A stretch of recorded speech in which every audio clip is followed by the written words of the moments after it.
Today I'm going to be doing my MBA Capstone Presentation. I'm going to be talking about my career up to this point, a little bit about the reasons I decided to take on the MBA to further my education, the gaps between the next level of my career, and how the MBA program is going to fill those gaps and my plans next. First thing I want to talk about is the first part of my career was the United States Navy. I did 7 years in the United States Navy as a nuclear operator. And I started my training at Naval Nuclear Power Training Command in Charleston, South Carolina. This was a 3-phase program. The first phase of this program was a Naval Nuclear Electricians Mate School. I spent about 6 months there learning basic electrical and electronic theory. The second part of my school was a Naval Nuclear Power School. That's where you learn the reactor theory before you report to a aircraft carrier submarine, so we can learn how the reactor works. It's all very political because of the stuff we do can affect thousands of people's lives for millions of years. Third part of that training was 6 months in Charleston, South Carolina at the Naval Nuclear Power Training Unit.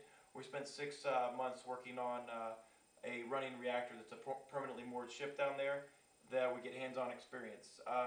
After I left my training, I reported to the USS Montpelier, which is a fast attack submarine stationed out of Norfolk, Virginia.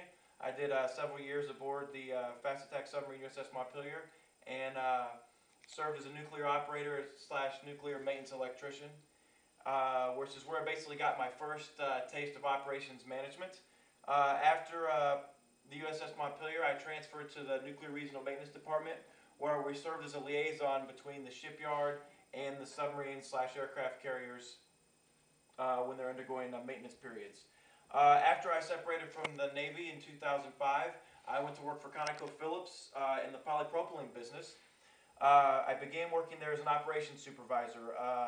After several years getting my, actually about a year and a half getting my feet wet, I was hand selected by my supervisor to be an ISO 9001 internal auditor.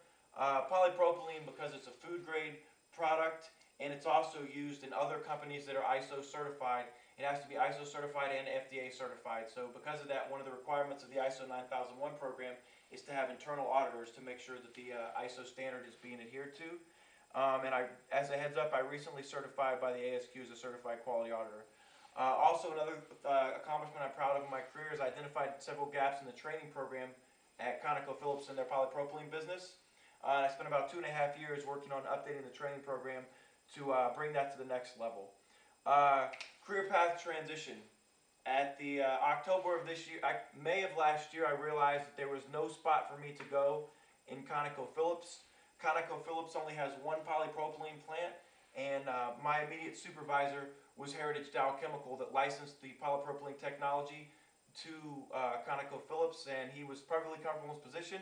And we had our mid-year chat around May, and so I gave him a heads up that I was keeping my mind open for additional opportunities, and that's when I started to look into pursuing my MBA as well, so I could make myself more versatile.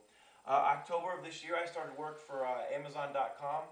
Out of my career path, but I needed to get more management experience. I spent several months interviewing with different petrochemical companies, and while I only supervised about 20 people at my assignment with ConocoPhillips, they were looking for people to supervise 100, 150. So I transitioned to Amazon.com so I could have a larger group of associates to work with. And the reason that I didn't have as many associates as you might think at a polypropylene plant is because the chemical industry is highly automated by nature. It's a mature industry. There's a lot of digital controls in place. Whereas swap over to Amazon.com, internet distribution is not quite as automated because the orders still have to be picked off the shelves and a lot of times manually at least put on the line to be boxed and shipped away.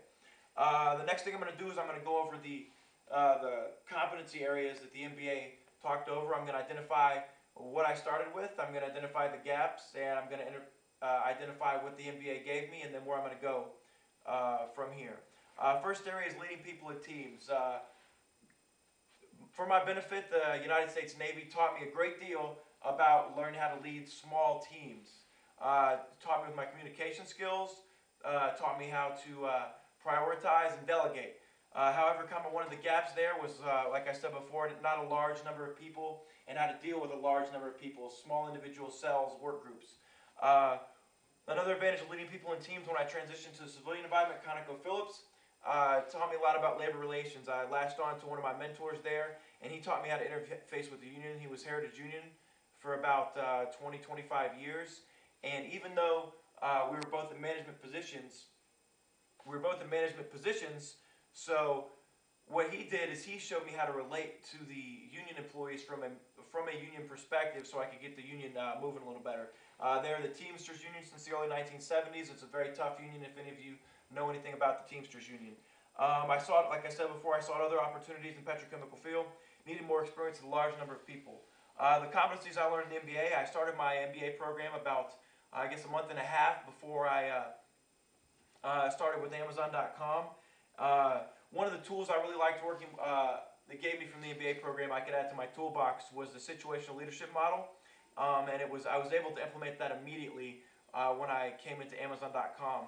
I often say to my boss at Amazon that I had about 12 to 15 my core group, and my first night at Amazon, I got 11 new starts. The next week later, I got 30 new starts, and I got 30 new starts throughout the peak season of 2009. Obviously, in a demand-chasing industry such as retail or distribution, you're going to have most of your volume come in quarter four. Second thing I want to talk about is the area of competency is developing sustainable solutions. Prior to working for the polypropylene plant, I had very little experience dealing with change management. The Navy is very stringent, especially in the nuclear industry.